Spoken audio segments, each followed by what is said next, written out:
अपटन लगाओ आज सिया जी के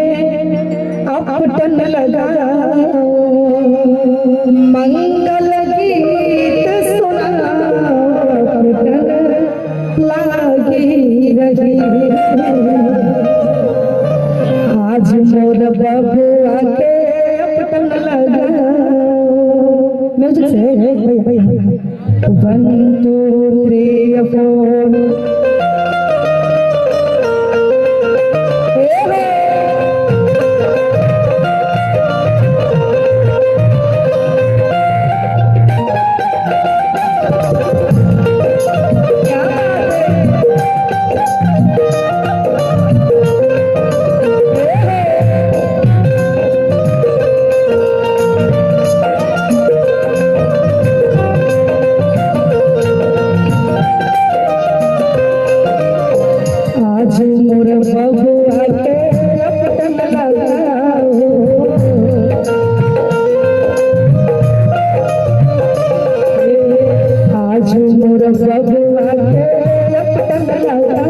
मंगल गीत सुनाओ अपटन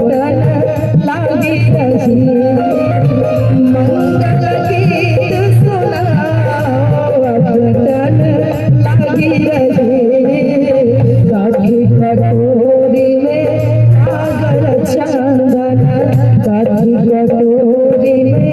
आगर चंदन काठी कटोरी फूले अपटन लागी रही काठी कटोरी फूले अपटन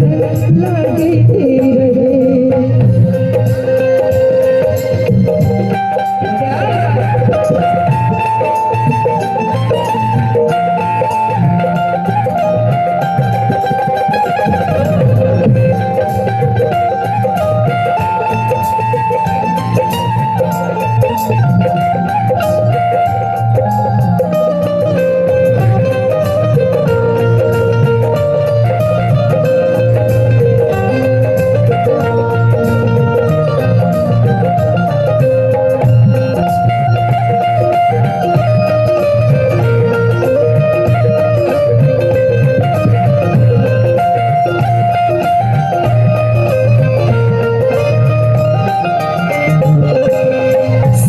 कटोरी में आगर चंदन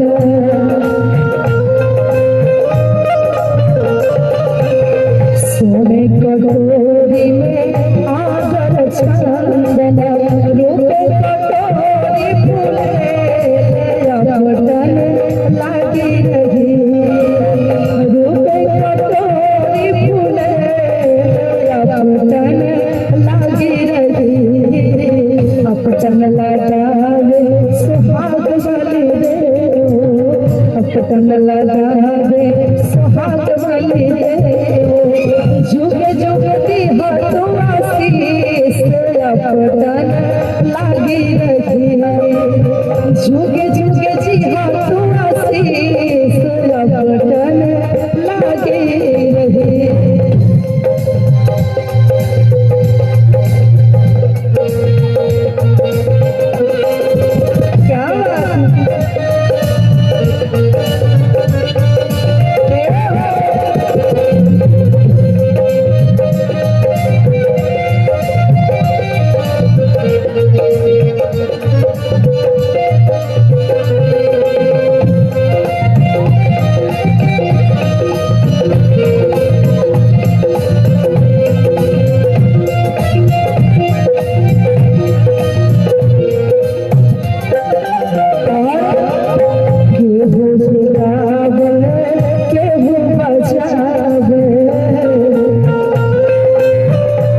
चलिए स्टेज पर बैठ जाइए या तो उतर जाइए।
आज मोर